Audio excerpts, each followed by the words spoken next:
And hello, one and all, and welcome to my weekly review for NXT. We're going to take a look at everything that took place on the June 22nd, 2016 edition of NXT.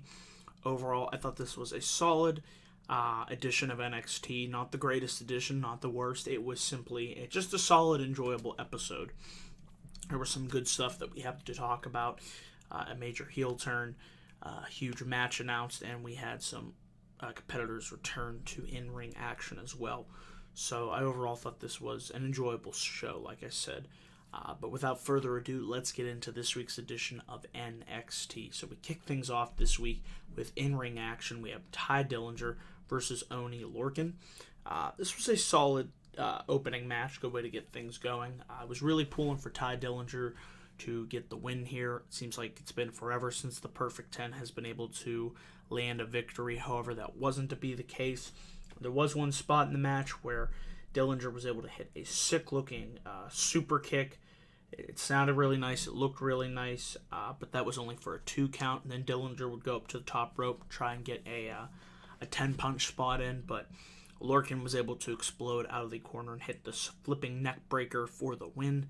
So Dillinger, once again, had come up short. It seems like it's been forever since he's had a win on NXT, though the crowd is still really behind Ty Dillinger. He is talented, and he's a good fit on NXT. Don't know how he'd do on the main roster, but that's beside the point.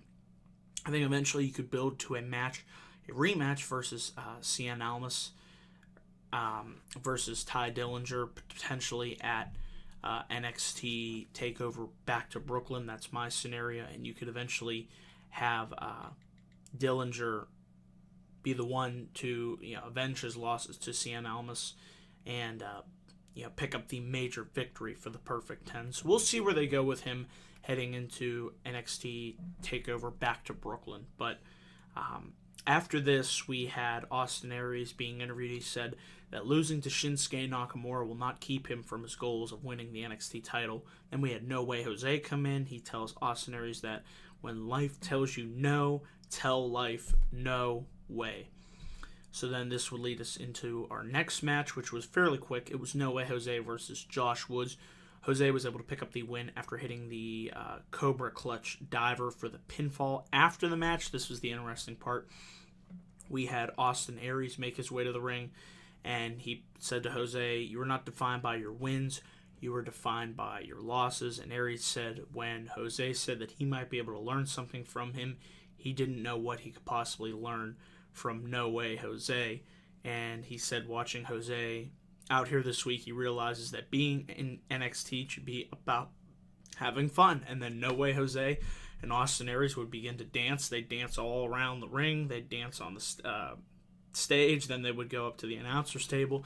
And just as it seemed like everybody was having a good time, Austin Aries would turn on No Way Jose.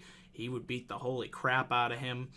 And he would deck him across the announcer's table, start punching him in the head. He would go back up the ramp with No Way Jose, and he locked in the last chancery for the win. I liked how this segment was set up. It seemed like they were just having fun, having a good time, dancing around, what NXT is all about.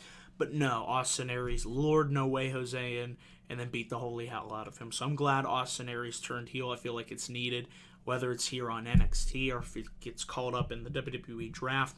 Wherever Austin Aries lands, always been a big fan of A-Double. Liked him more as a heel when I watched TNA versus a babyface, so I know he'll kill it as a heel on NXT or the main roster, so I'm looking forward to seeing where this goes in the weeks to come. So good stuff right here. We then had William Regal sitting down with Shinsuke Nakamura, and Regal told him that his match with Finn Balor will take place in 3 weeks, folks. That's right, on July 13th, the night that the Cruiserweight Classic debuts. It will be Shinsuke Nakamura versus Finn Balor. Huge match. Cannot wait to watch that. That's going to be definitely a good one. We had Buddy Murphy come in the room, and he said that he should be sitting at this table. And Nakamura says in that he wants to challenge Shinsuke Nakamura, so that would be our main event. Buddy Murphy versus Shinsuke Nakamura. After this, we had Bayley make her return to in-ring competition versus Deonna Purrazzo. Crowd was super into this match. How can you not be? I mean, it's Bayley. Bayley's awesome. Bayley is going to be gunning for her rematch against Asuka for the NXT Women's Championship. Certainly can't wait for that rematch. It's been a long time coming, ever since Bayley's been put out of action a couple weeks ago by Nia Jax. Bayley certainly didn't look like she lost a step in this match. It was a fairly solid match, good return match for Bayley. Of course, Bayley was able to hit the victory after hitting the Bayley to belly, and I just can't wait for the announcement of Bayley versus Asuka 2. Enjoyed that match at TakeOver Dallas. I know they're going to go out there in Brooklyn, which will probably be Bayley's swan song on NXT, and have a stellar women's match. So what more can you say there?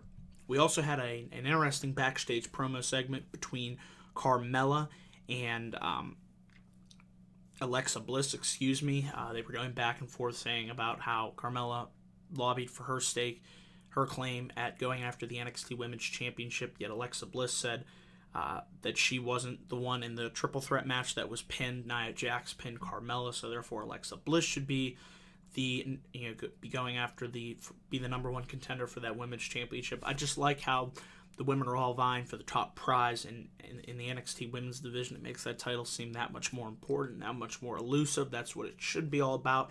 It was a short, sweet, and effective promo that set up an issue and an eventual match next week between Carmella and Alexa Bliss. Looking forward to that.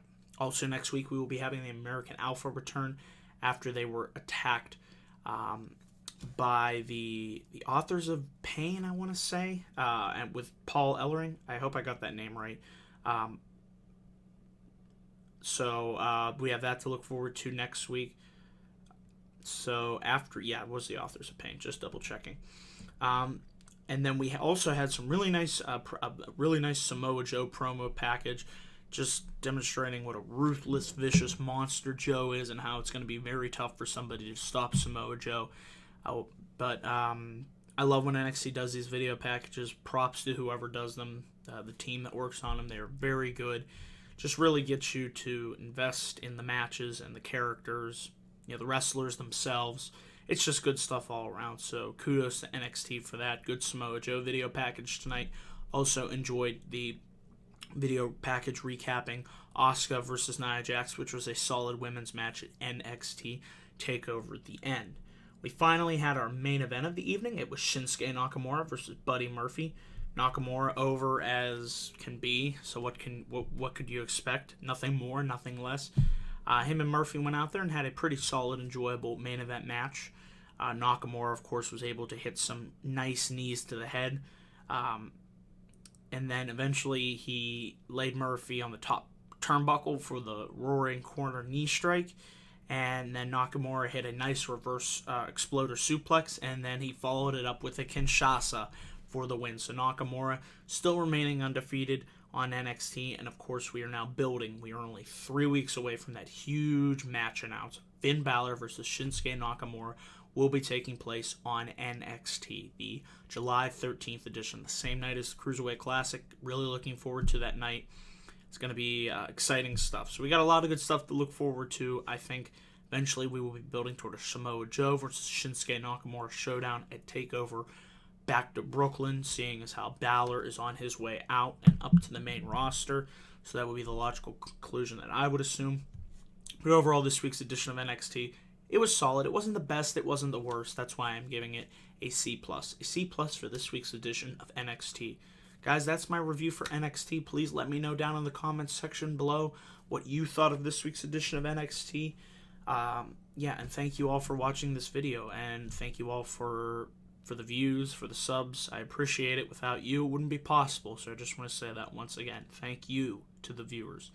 And be on the lookout for my Let's Play for WWF No Mercy. Parts 1 and 2 will be uploaded hopefully sometime this weekend. Waiting on my friend Anthony to finish editing them, but it's going to be some good fun stuff. I provided commentary for the matches that I played, so you'll be hearing a little good old JR. So I'll just leave it at that, but that's going to be good stuff all around. Thank you all for watching. Remember to please click that like and subscribe button for more video content coming soon to this channel. To also be on the lookout for my live Raw review 11:15 p.m. after Raw on June 27th. So until then, guys, I will see you in my next video. Peace.